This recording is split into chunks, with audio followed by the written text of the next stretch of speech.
Vintage, when everything was de rigueur.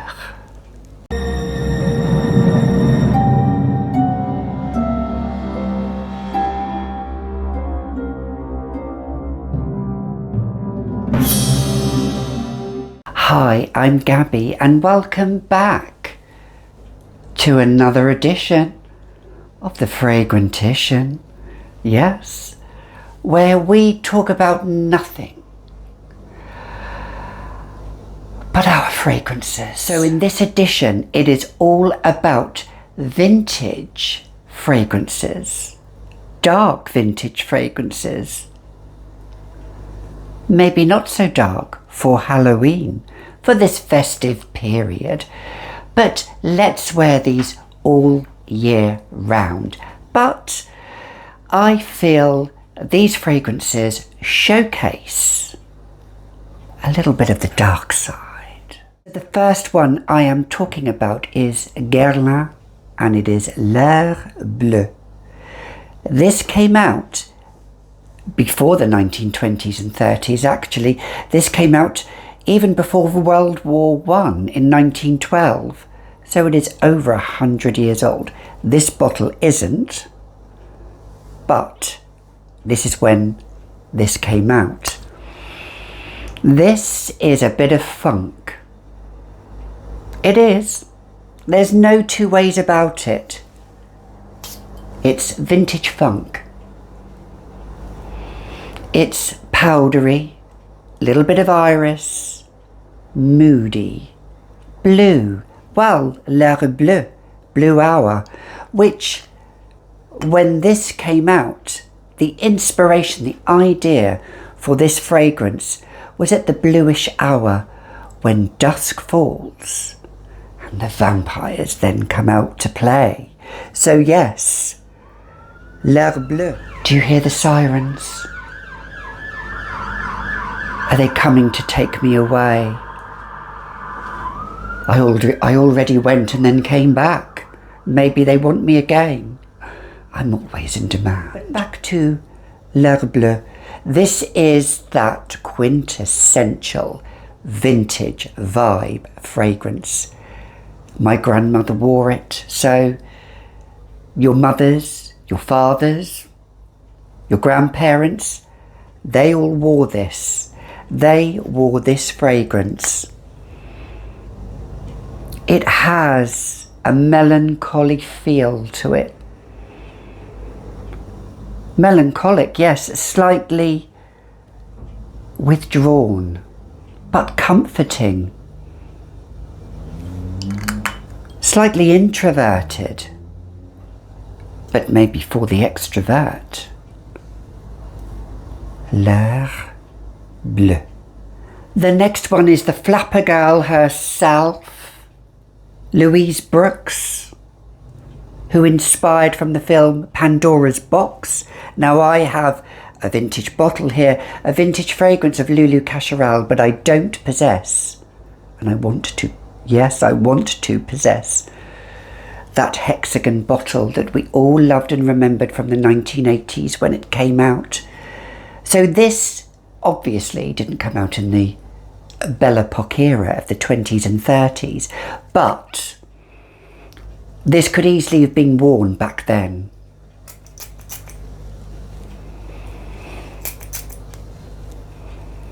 I like to spray this with gay abandon. Yes, I do, because this is a smoky incense. It's a forbidden plum. It's a forbidden scent.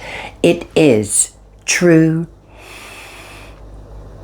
eroticism, just like the film Pandora's Box in 1928, when Adolf Hitler banned it in Nazi Germany in the 1930s, because he considered it as truly too erotic.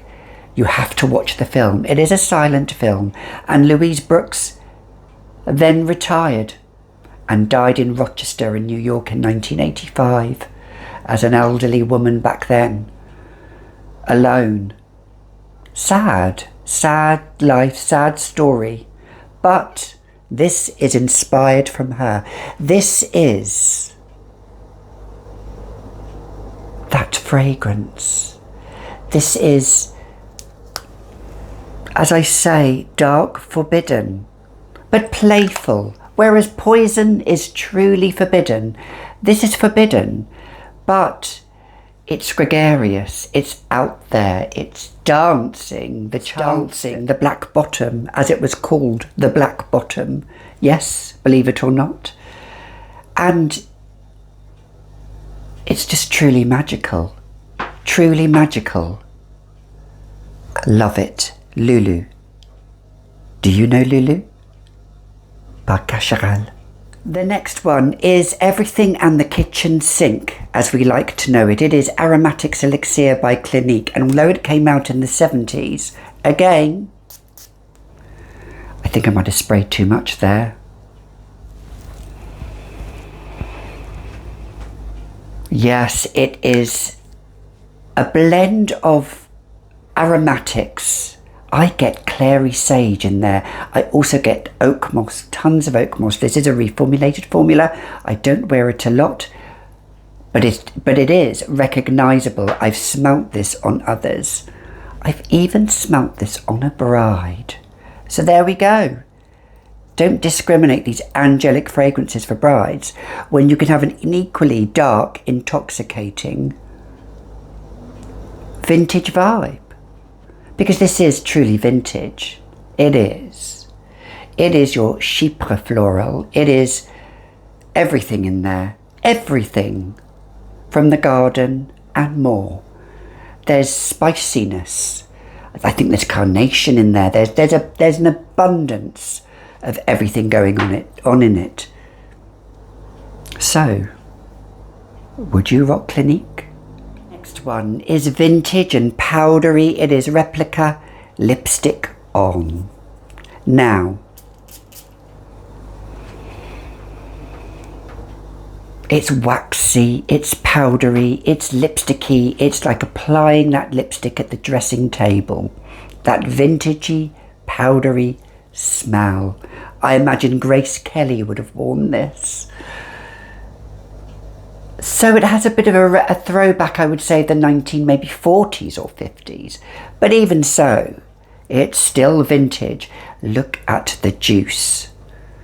I adore this lipstick. I really do. It says Night Blush, Chicago 1952. And this is, I would say, probably not the darkest of all the scents that I have here that you could wear around Halloween, but it still has a waxy powderiness.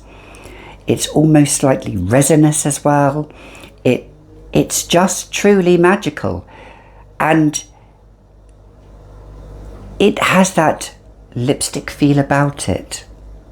That feel about it that is just lovely. So I had to include it. Replica Lipstick. Oh. Now this next little dark beauty I haven't talked about before. It's by the House of Argent Provocateur, and it is Pétale Noir. Now, Pétale Noir meaning dark petal. It is a truly dark fragrance with a vintagey vibe. With a vintage vibe. It truly is, because it is dark florals. There's hyacinth. The greenness in this is just stunning. But as it dries down, it gets darker and it feels such a lovely, dark, sultry femme fatale fragrance. The bottle alone is truly lovely. And this little vintage look that it has on there, I just absolutely love it. Unlike the OG, which could have been included in this, I don't really love it. I like it, but I don't love it. Now this I love, and this I prefer over it. It is an abundance again of floral. You know I love my florals. You know that's my jam. Dark, spicy florals. This is it. There's no like spice in this. There's no cumin or or coriander or cardamom. There's nothing like that. But the spiciness comes from, maybe it's carnation again, but I'm digging it. And the vintage vibe is well and truly there. Argent provocateur. Pétale noir. Lastly, the queen of vintage herself is Papillon Salome. And yes, before you scream at the video, yes, I've talked about it a lot, but it is the queen. All hail the queen of vintage. Animalic facets of jasmine and carnation again. And a little bit of Turkish rose in there. But it's those animalic facets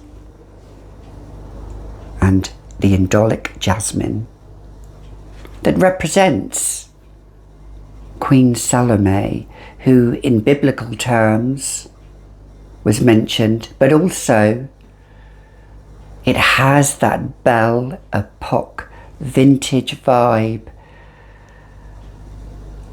Shall we dance the 7 veils? Memories.